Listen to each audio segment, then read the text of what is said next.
Baik Pak Rudi, pertama kita mulai dari Amerika Serikat. Presiden Donald Trump baru saja mengesahkan undang-undang yang mengatur dunia cryptocurrency. Banyak pihak yang menilai ini sebagai bagian dari ambisi Trump menjadikan Amerika Serikat bagian pusat kekuatan kripto dunia.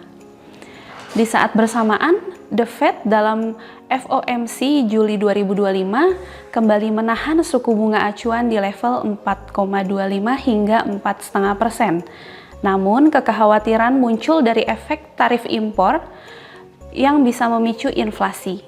Ketua The Fed pun memilih pendekatan wait and see.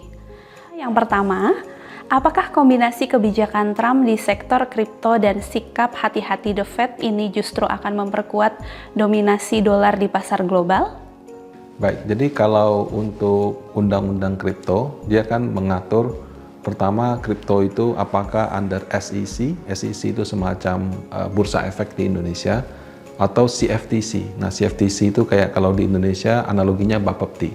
Nah, dipisahkanlah ke kripto masuk komoditi, jadi diatur CFTC. Kemudian salah satu komponen besar dalam kripto itu adalah stablecoin. Nah, stablecoin itu justru kalau menurut saya itulah duit besarnya tuh di situ. Jadi stablecoin itu adalah koin yang nilainya selalu satu karena setiap koin tersebut di backup dengan $1. Nah, dari waktu pertama kali kripto sampai ada, yang stablecoin ini pernah ada yang bermasalah ya. Jadi yang paling terkenal mungkin Terra Luna. Terra Luna itu ada orang dia buat stablecoin, dia guaranteed dijanjikan satu koin itu $1, ternyata pasti cek nggak ada, masuk penjara orangnya, bikin kriptonya crash segala macam. Nah, kemudian ada juga beberapa case lain, tapi memang tidak seterkenal Terra Luna. Nah, stablecoin ini biasanya dipakai sebagai currency orang melakukan transaksi kripto. Jadi ibaratnya kalau kita mau buka rekening saham, kita store ke RDN, baru RDN-nya beli saham. Nah, kalau ini kita mungkin store ke mungkin semacam itu ya, kita beli semacam stablecoin-nya, baru dari stablecoin-nya kita melakukan jual beli kripto. Stablecoin ini makin hari makin besar. Kenapa? Karena transaksi dalam bentuk dolar itu sangat tidak efisien. Kalau kita transfer US dollar beda bank, itu standarnya bisa kena $40, 15-25. Jadi satu dikena di bank pengirim, satu kena di bank penerima. Udah begitu harus dilakukan di hari dan jam kerja. Tahu sendiri kalau di Indonesia, kalau kita bawa dolar banknotes ke bank, waduh diceknya sampai ada lipatan nggak atau apa gitu. Nah, jadi itu sangat tidak efisien. Nah, stablecoin ini sangat efisien. Kita bisa pindahkan dari A ke B, B ke C, lintas negara, itu kayak dalam hitungan cuma detik gitu. Sudah begitu, dia tidak seketat seperti tidak seketat seperti halnya dilakukan di bank. Jadi menjadikan stablecoin itu sangat populer ya. Banyak lembaga jasa keuangan masuk kripto itu saya tahu mereka incar stablecoinnya. Karena kalau untuk kriptonya sendiri itu seperti saham saja, naik turun seperti itu kan. Nah, tapi kalau stablecoinnya itu mereka bisa mengurangi transfer dolar yang tidak efisien. Nah, dengan undang-undang yang Donald Trump buat, jadi stablecoin ini diatur siapa yang boleh terbitkan, siapa yang tidak. Nah, yang boleh terbitkan ini ada kewajiban harus diaudit. Kemudian kalau untuk proses transfernya itu juga ikut diawasi. Jadi itu menjadikan stablecoin itu sebagai pengganti transfer antar dolar yang tidak efisien. Nah, kemudian juga diatur jangan sampai ada kejadian kayak Terra Luna. Dia garansi koinnya ada sekian, ternyata dolarnya nggak sama. Nah, yang pinternya dari Donald Trump itu adalah sejak dia mengatur stablecoin, dia tambahkan lagi satu pasal. Stablecoin itu bisa digaranti oleh $1 atau obligasi treasury. Jadi orang bisa membeli obligasi negara US atau beli $1 US untuk menggantikan sebagai salah satu alternatif jaminan daripada stablecoin tersebut. Baik Pak Rudi, terima kasih atas penjelasannya. Bagaimana investor harus membaca sinyal redolarisasi ini terhadap aset beresiko seperti saham emerging market? Ya, kalau kita berbicara redolarisasi, apakah artinya dolarnya menguat? Belum tentu juga. Tujuan Trump itu lebih ke dolarnya banyak dipakai. Ya. Justru kalau mau dipakai itu kalau bisa dolarnya melemah. Kenapa? Karena murah kan. Kalau misalnya mahal, aduh kemarin 15.000, sekarang 16.000, besok 17.000. Kan jadi mahal sekali. Jadi mungkin malah mengurangi. Jadi kalau dalam konteks redolarisasi itu lebih kepada kalau bisa mata uangnya jangan terlalu kuat, sama ya semakin banyak dipakai. Nah kalau terhadap saham di emerging market, menurut saya kaitannya mungkin tidak langsung ya. Kenapa? Karena mau dolar menguat atau melemah, asing kalau mau masukin uangnya ke emerging market atau masukin uangnya ke negara maju atau develop market, itu tergantung outlook-nya gitu. Jadi belum tentu kalau redolarisasi maka emerging market akan ditinggal atau ditambah. Nah itu dua hal yang berbeda. Nah sekarang orang sedang mencari growth ya. Negara maju dengan kebijakan Trump, orang memperkirakan pertumbuhan ekonominya akan melambat. Jadi orang mencari peluang di emerging market. Mau ada redolarisasi ataupun tidak, menurut saya saat ini mesin utama pertumbuhan itu ada di emerging market. Nah sehingga kalau dalam konteks redolarisasi apakah akan bikin saham emerging market naik turun? Tidak. Tapi selama emerging market bisa mempertahankan pertumbuhan ekonomi yang positif, nah kita tetap akan menjadi negara tujuan investasi. Selain dari sisi global, kita lihat juga ada arus di dalam negeri. Saat ini ada rotasi asing dari SRBI ke Sun ya Pak. Fenomena ini cukup menarik karena menunjukkan adanya perubahan preferensi investor asing terhadap instrumen pendapatan tetap Indonesia nih Pak. Pertanyaannya, ada dampak rotasi asing dari SRBI ke Sun terhadap likuiditas pasar obligasi domestik Pak? Nah, jadi SRBI itu singkatan dari Sekuritas Rupiah Bank Indonesia. Nah, berbeda sama Sun. Kalau Sun itu surat utang negara yang terbitkan negara, bunganya dibayar dari APBN. Nah, kalau SRBI itu Bank Indonesia, dia punya surat utang negara, dia jadikan jaminan, dia terbitkan Sekuritas Rupiah Bank Indonesia yang jatuh temponya 6, 9, dan 12 bulan. Kalau surat utang negara itu bisa 1 tahun sampai dengan 30-40 tahun. Nah, bunga daripada SRBI itu bunga daripada SRBI dibayarkan dari Bank Indonesia, jadi tidak membebani negara. Nah, instrumen ini dulu pertama kali terbit 2023, digunakan oleh BI untuk mengendalikan nilai tukar. Jadi waktu dari rupiah kita 14 ribuan, 15 ribuan ke 16 ribuan, supaya uang yang berubah jadi dolar tidak terlalu banyak, si Bank Indonesia dia tawarkan SRBI, waktu itu ya di 2024 sempat 7% yang 12 bulan, bahkan lebih, 7,2, 7,3. Nah, 2025 ini kelihatannya view daripada Bank Indonesia berubah. Yang tadinya 12 bulan dia tawarkan di 7%-an, sekarang yang 12 bulan mungkin sudah di bawah 6%, sempat 5,5, 5,6. Apalagi beberapa waktu ini BI rate turun, jadi semakin rendah. Nah, karena dia punya rate dari yang 12 bulan 7% plus, menjadi 12 bulan tinggal 5,5, 5,6, 5,7%, ya otomatis investornya beralih dong. Tadinya kan pegang 12 bulan SRBI lebih tinggi daripada pegang Sun yang 10 tahun. Sekarang pegang Sun yang 10 tahun lebih tinggi daripada SRBI. Sebetulnya rotasi ini karena ada instrumen yang lebih menguntungkan aja. Apalagi Indonesia cukup berani ya, kita turunkan suku bunga 2 kali, sementara The Fed masih belum turunkan. Nah, itu yang menyebabkan rotasi dana tersebut. Nah, rotasi dana ini menurut saya membantu di penguatan harga obligasi. Jadi harga obligasi Indonesia ini menguat tidak hanya karena suku bunga BI rate turun, tapi juga uang SRBI yang pindah ke obligasi. Makanya kinerja reksadana pendapatan tetap panen aset di 2025 ini, meskipun sahamnya gonjang-ganjing ya, yang reksadana fixed income rata-rata mencatatkan kenaikan yang lebih bagus dibandingkan tahun-tahun sebelumnya.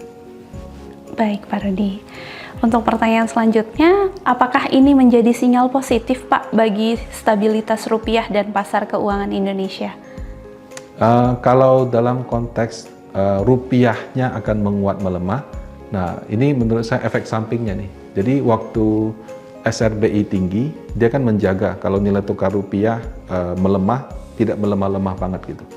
Nah sekarang dengan SRBI-nya rendah, kalau misalkan asing dia pindahkan uangnya ke negara asalnya, atau dia tidak beli sun, ya otomatis rupiah akan melemah terus gitu. Nah, jadi menurut saya memang SRBI yang rendah ini sedikit banyak akan mempersulit rupiah untuk kembali di bawah level di bawah 16.000. Ya. Kita sudah beberapa bulan ini 16.1, 16.2, 16.3, 16.4. Kok kayaknya nggak turun-turun nih. Nah, kalau SRBI-nya tinggi ada peluang bisa turun lebih cepat. Tapi kalau SRBI-nya rendah seperti itu, penurunan rupiahnya jadi lambat. Jadi kita benar-benar berharap The Fed turunkan suku bunga. Kalau The Fed tidak turunkan suku bunga, kelihatannya rupiah cukup sulit kembali di bawah 16.000. Kalau dari sisi kebijakan domestik nih Pak, Presiden Prabowo kan baru saja meresmikan program Koperasi Merah Putih Pak. Meski baru sepekan berjalan, program ini digadang-gadang sebagai motor penggerak baru ekonomi rakyat Pak, dengan fokus pada UMKM, petani, nelayan, dan pelaku usaha lokal. Apa sih Pak dampak jangka pendek dan jangka panjang dari Koperasi Merah Putih terhadap perbankan, khususnya pada pendapatan bunga Pak? Ya, jadi memang lebih banyak orang khawatir. Wah, nanti kalau Bank Himbara, Himbara itu himpunan bank yang pemiliknya negara, disuruh kasih kredit ke koperasi, gagal bayar bagaimana? Nah, di benak masyarakat kan masih ingat tuh, oh koperasi ini gagal bayar, koperasi itu gagal bayar.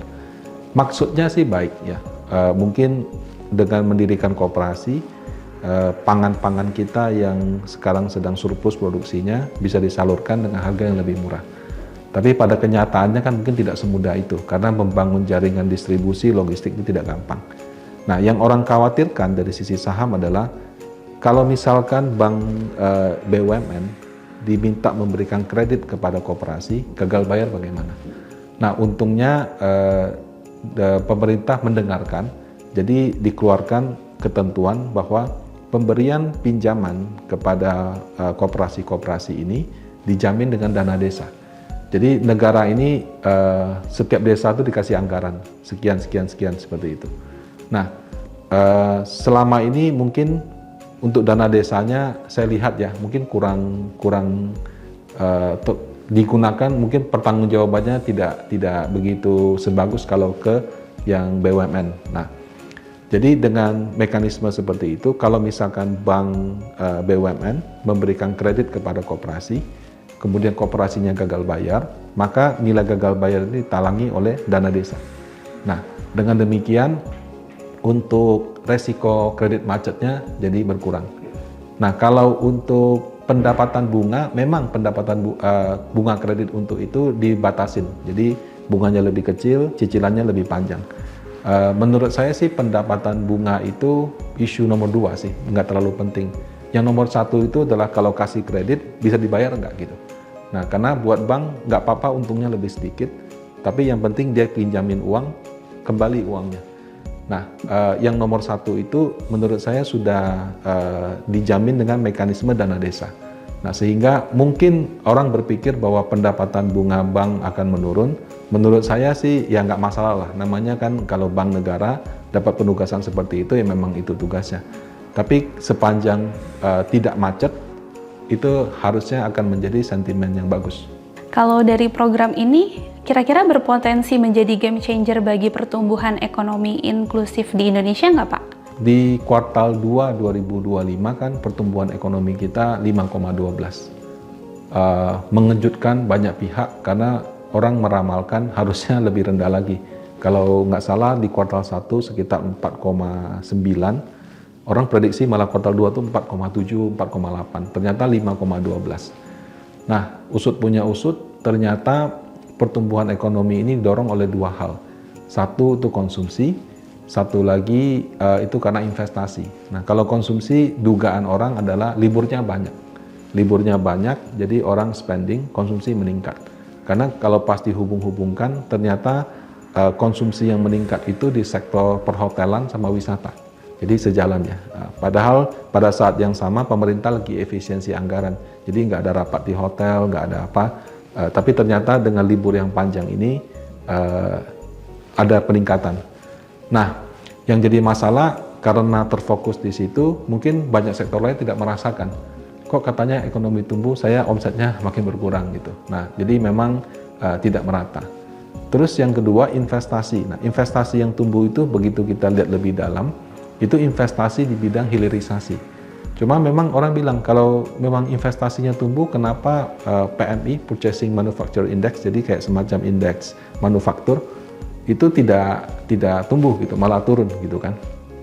Nah, ada dugaan bahwa pertumbuhan investasi ini lebih kepada hilirisasi yang sifatnya high tech. Nah, high tech itu biasanya uangnya gede, beli mesinnya mahal-mahal, tapi pakai tenaga kerjanya sedikit gitu. Nah, jadi itu yang mungkin juga menyebabkan tidak merata. Udah begitu orang hilirisasi itu biasanya di daerah Sulawesi. Jadi daerah Jawa itu mungkin kurang dapat gitu. Nah, apakah yang Koperasi Merah Putih ini bisa menjadi game changer baru? Menurut saya masih cukup sulit ya, karena yang pengusaha hebat saja bikin usaha tidak langsung jadi. Bagaimana dengan mohon maaf, kayak misalnya pejabat-pejabat di desa bikin usaha gitu. Belum tentu bisa langsung jadi. Terus bagaimana mereka mau bersaing dengan orang-orang yang sudah membuka usaha distribusi di desa. Jadi menurut saya sih tantangannya cukup banyak, tapi kita lihat saja. Yang paling penting adalah jangan sampai banknya memberikan pinjaman, kemudian pinjaman tersebut macet. Nah, itu sudah dijamin oleh dana desa. Baik, Pak Rudi. Terakhir nih Pak, kita masuk ke musim laporan keuangan kuartal 2 ya Pak, di 2025 ini. Investor tentu menantikan apakah kinerja emiten sesuai ekspektasi pasar Pak. Secara umum, apakah hasil laporan keuangan kuartal 2 2025 ini tergolong bagus atau justru mengecewakan Pak Rudi? Kalau 4 bank besar bisa dibilang cukup mengecewakan karena cuma bank BCA yang naik. BRI, Mandiri, BNI, BRI labanya turun, Mandiri sama BNI stagnan, itu di semester 1 gitu ya. Nah, kemudian kalau kita lihat secara keseluruhan, memang ada kenaikan, tapi kayaknya tidak terjadi di emiten-emiten yang besar. Penjualan mobil juga turun, nah harga komoditas juga sudah turun gitu. Jadi semester 1 ini memang bisa dibilang mencerminkan ekspektasi masyarakat bahwa pertumbuhan ekonomi ini stagnan. Tapi tentu nggak semuanya ya. Contoh kalau di bank ada bank BCA. Kalau bank-bank yang lebih kecil juga labanya meningkat. Kemudian ada juga beberapa sektor konsumsi yang mengalami peningkatan. Nah, semester 2 ini menurut saya ada harapan di peningkatan harga CPO. Ya, Indonesia itu ekspor utamanya batu bara, kelapa sawit, CPO, sama yang sekarang nikel gitu ya. Nah, harga kelapa sawit lagi bagus. Harga nikel juga kayaknya sedang bagus gitu. Nah, jadi oke, kalau semester 1 mungkin agak ketinggalan. Semester 2 ini mungkin bisa dapat sentimen positif daripada kenaikan harga komoditas ini. Nah, karena Indonesia bagaimanapun persepsinya masih negara komoditas di mata asing ya. Nah, jadi kalau misalkan ada perbaikan kinerja di komoditas, kalau sawit itu menurut saya sektornya padat karya. Jadi yang terlibat tuh banyak karena pemilik lahan sawit itu ada yang perusahaan, ada yang plasma. Plasma itu kayak yang pemilik tanah lah, mereka titipkan dia punya lahan untuk tanamin sawit, mereka rawat dan sebagainya. Nah, kalau misalkan bisa berkelanjutan dan bank di semester 2 bisa membalikkan kinerjanya, mudah-mudahan kita punya laporan keuangan di sisa 2 kuartal ini bisa lebih bagus. Baik, Pak Rudi, terima kasih atas penjelasannya ya Pak ya.